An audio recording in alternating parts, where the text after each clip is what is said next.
Le Titanic a sombré en 1912, mais son histoire continue de vivre grâce au film mythique de James Cameron. Pourtant, plusieurs acteurs qui ont donné vie à ce chef-d'œuvre nous ont quittés trop tôt. Nous rendons hommage à 10 d'entre eux disparus dans des circonstances tragiques. Certains sont morts jeunes, d'autres après une longue carrière, mais tous ont marqué le cinéma. À travers leur rôle, ils ont fait rire, pleurer et vibrer des millions de spectateurs. Replongeons dans leur parcours, leurs souvenirs de tournage et les détails méconnus de leur vie. Des stars comme Bill Paxton et Gloria Stewart, au second rôle inoubliable, chacun a contribué à la magie de Titanic. Préparez-vous pour un voyage émotionnel à travers le temps, à la mémoire de ces artistes disparus. Bill Paxton, qui incarnait le chasseur de trésors Brock Lovett, nous a quittés en 2017 à seulement 61 ans, des suites d'une opération cardiaque. Acteur culte des films de James Cameron, il avait aussi tourné dans Aliens et True Lies.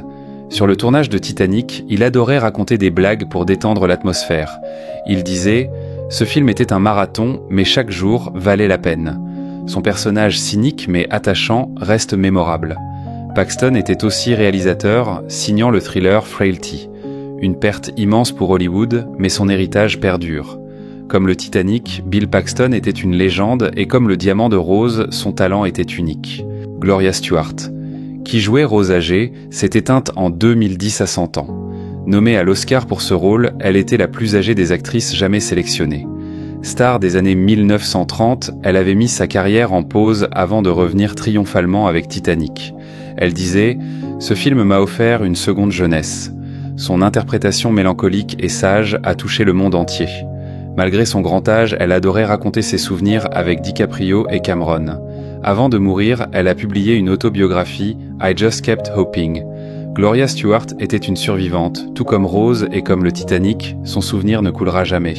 Bernard Fox, qui jouait le colonel Gracie, mort en 2016 à 89 ans. Véritable gentleman à l'écran comme dans la vie, il avait aussi joué dans La Panthère Rose. Sur le tournage, il fascinait l'équipe avec ses connaissances historiques sur le vrai Titanic. Il disait « Ce n'est pas qu'un film, c'est un hommage ». Son personnage, survivant dans la réalité, était l'un des plus authentiques. Fox avait une carrière riche, incluant The Mummy en 1999. Atteint d'un cancer, il est parti paisiblement, entouré de sa famille. Comme le colonel Gracie, Bernard Fox était un homme courageux et, comme le Titanic, sa carrière a traversé les époques. Lew Palter, qui incarnait Isidore Strauss, le copropriétaire de Macy's, est décédé en 2013. Sa scène la plus émouvante, celle où il refuse de monter dans un canot sans sa femme. Dans la vraie vie, Palter était un professeur respecté à la CalArts. Il disait « Jouer un homme si noble était un honneur ». Peu connu du grand public, il a marqué les esprits par sa présence solennelle. Atteint d'une maladie dégénérative, il s'est éteint à 85 ans. Son interprétation rappelle un fait réel. Le vrai Strauss a choisi de mourir avec son épouse. Lew Palter, lui, a laissé une trace discrète mais inoubliable, comme ses passagers anonymes du Titanic. Jonathan Evans-Jones, le violoniste qui jouait Nearer My God to Thee pendant le naufrage, est décédé d'un cancer en 2012 à 62 ans. Musicien classique renommé, il avait été choisi pour son authenticité. Il racontait « Nous avons tourné cette scène de nuit, dans le froid, et l'émotion était palpable. Son jeu poignant symbolise le courage des musiciens du Titanic, restés joués pour calmer les passagers. Evans-Jones avait aussi composé pour la BBC. Sa disparition est une perte pour le monde musical. Comme les 8 musiciens du vrai Titanic, il a choisi l'art jusqu'au bout. Aujourd'hui, chaque fois qu'on entend cette mélodie, c'est un peu de son âme qui résonne. Avant de continuer cette vidéo émouvante, prenez juste une petite seconde pour nous aider à faire vivre cette chaîne. Un simple pouce bleu, ça ne vous coûte rien, mais pour nous, ça fait toute la différence. Chaque like et chaque commentaire permet à YouTube de comprendre que vous aimez ce type de contenu et ça nous motive énormément à vous préparer encore plus de vidéos de qualité. Frank Lawton, qui incarnait le colonel Archibald Gracie IV dans le film A Night to Remember 1958, est décédé d'une crise cardiaque en 1969 à seulement 63 ans. Bien qu'il n'ait pas joué dans la version de James Cameron, son interprétation du célèbre historien et survivant du Titanic reste une référence. Diplômé de Cambridge, Lawton était un acteur raffiné nommé aux Oscars pour The Winslow Boy 1948. Il disait « Gracie était un personnage fascinant, un aristocrate devenu témoin clé du drame. Ironiquement, le vrai Gracie mourut quelques mois après le naufrage, épuisé par son enquête. Lawton, lui, s'est éteint brutalement, laissant inachevée son autobiographie. Son fils a révélé qu'il préparait un documentaire sur le Titanic avant sa mort. Bien que méconnu des jeunes générations, Lawton a marqué l'histoire cinématographique du naufrage. Comme Gracie qui a survécu pour témoigner, Lawton a permis au public de comprendre la tragédie humaine derrière les statistiques. Scott Anderson, cascadeur et acteur méconnu, est mort brutalement en 2011 à 49 ans. Il jouait un ouvrier se noyant dans la salle des machines, scène choquante de réalisme. Spécialiste des scènes d'action, il avait travaillé sur Terminator 2. Anderson disait « Ces cascades aquatiques étaient les plus dangereuses de ma carrière ». Tragiquement, il est décédé dans un accident de moto, comme si le destin reproduisait la violence de sa fin à l'écran.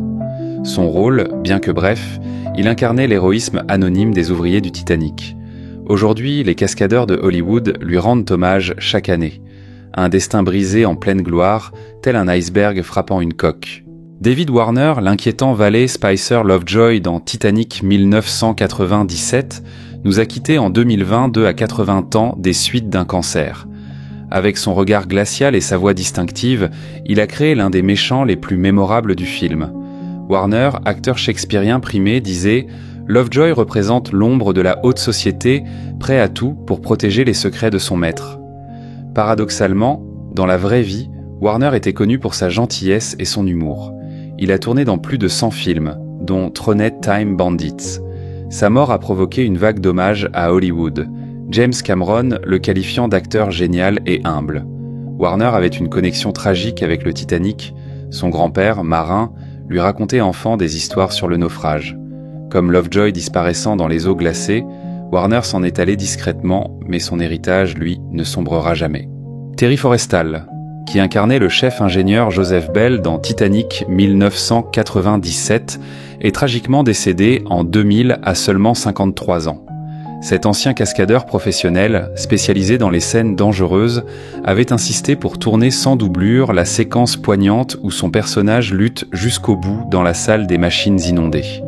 Forrestal disait « Ces hommes méritent qu'on se souvienne de leur sacrifice héroïque, ils sont restés à leur poste pour garder les lumières allumées jusqu'à la fin. » Ironiquement, l'acteur est mort d'une tumeur au cerveau, une fin aussi brutale que celle des 35 ingénieurs du vrai Titanic, tous disparus ce nuit-là.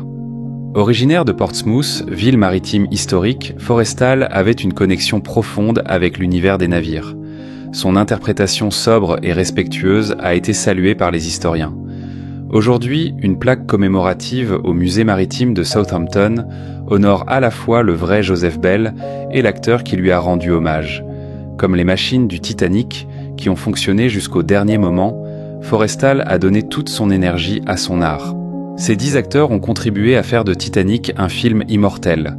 Certains sont morts jeunes, d'autres après une longue vie, mais tous méritent d'être célébrés. Leurs personnages, qu'ils soient historiques ou fictifs, ont donné une âme à cette tragédie. Aujourd'hui, ils naviguent peut-être ensemble quelque part, comme les passagers du Titanic dans nos mémoires. Reposez en paix, chers artistes. Votre talent continue de voguer, insubmersible sur l'océan du cinéma. Et à vous, chers spectateurs, merci de garder leurs souvenirs vivants en vous abonnant à la chaîne. Comme le dit Rose à la fin du film, un cœur ne s'oublie jamais.